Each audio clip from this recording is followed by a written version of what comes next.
Have you ever heard of the pillaging, swashbuckling rulers of the sea?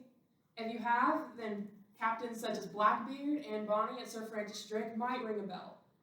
All of them were either killed or imprisoned in the line of duty. But there is one pirate lord that not only out-pirated them all, but also retired on her country's dime. I've always been fascinated with the history of pirates and learning anything I could to the point that I wrote short stories about them and dressed up as them 3 times for Halloween. This speech is about the life of Pirate Lord Zheng Yisao, also known as Cheng Shi, how she became captain, how she ruled the East China Sea, and how she retired as the most successful pirate in history. With that in mind, let's get started. Zheng was born in 1775 in Guangdong, China. Her first job was on a flower boat, also known as a floating brothel, working as a prostitute. In 1801, commander of the Red Flag Fleet, Cheng Shi, took notice of Zheng's beauty and talent for finances. He asked her for her hand in marriage. She agreed on one condition: half of his power and profits would be hers.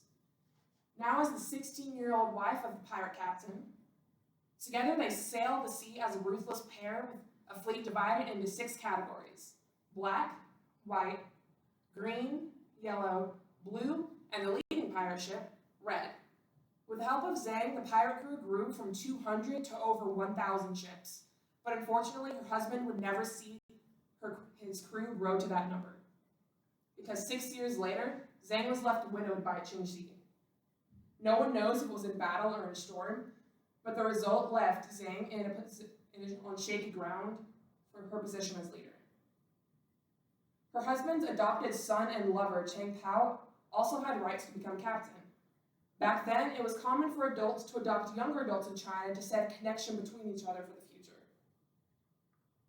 He stood in Zheng's way of a solidified leadership, and so to ensure that he would not become an issue and instill loyalty, Zheng took Cheng Pao as a lover as well. History is gross.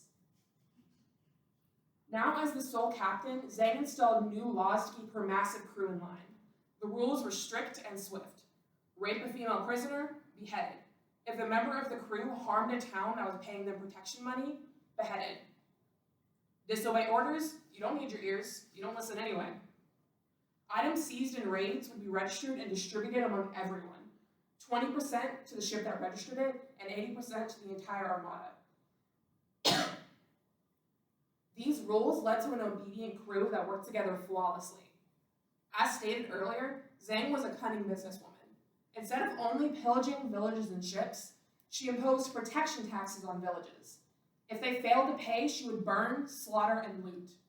Ships that sold salt and other goods learned it was easier to approach the pirates first rather than wait to be attacked. Further into her career, she would sail her ships upriver so that not even inland towns were safe from her empire. Both among her men and on the sea, her power was unparalleled to anybody else. Not even the Chinese Navy could stand against her over 1,000 ships and a crew of around 70,000 men. This is compared to world-famous Blackbeard, who only had 4 ships and 400 men. Just to give you a better example of just how immense her power and army had grown. An example of the might of Zheng Yishao's fleets was shown when they decimated the Chinese Navy in battle. As given by Mark Cartwright, a full-time researcher and professor's assistant, in his article, Zheng Yishao, he stated how multiple British, Portuguese, and Chinese battleships were all lost to Zheng Yishao and her formidable crew. A member of the British Navy was reported saying, about 60 or 70 of the Ladrones passed in the most impudent manner within range of the guns, determined to punish the presumption of these pirates. The frigate opened a smart fire on them, which was received by the Ladrones with the utmost coolness and indifference, without even returning a shot. Taken from Accordingly in Falconer, 107. The Chinese Navy had begun 2 major battles and met a bloody defeat in 1808 and 1809. Met with dishonor, the admiral of the first battle committed suicide. The second tried to turn and flee, only for the wind to suddenly stop, leaving both sides in dead water. The pirates jumped ship and swam to the Navy, where they then slaughtered the soldiers. Afterward, Zheng Yishao then burned the coastal towns, killing thousands in what would be known as the Campaign of Terror. She did not mess around. After being faced with utter humiliation at the defeats, the Emperor of China, Zheng, offered Zheng a deal: kneel before him, disband her crew, and give up the loot, and he would grant her amnesty to all her crew and pay them handsomely. Amnesty means that he would have dropped all charges on every member of her crew, leaving them free men. Zheng countered. She would keep all of her immense wealth, and she would only kneel before the emperor if it was a marriage to Chang Pao. After much debate, the emperor agreed, sanctioning the marriage. Zheng died peacefully at the age of 69, owning a gambling den that doubled as a secret smuggling ring. M.R. Rees wrote, Qing Shi, from prostitute to infamous female pirate, through her strength and courage, she became a powerful female pirate, in charge of a large fleet and a massive crew. As time went on, she became more and more powerful, and her reserves of loot grew until she saw the opportunity for amnesty. Through tough negotiations, Qing Shi was able to walk away with everything she desired and the amnesty she wanted to.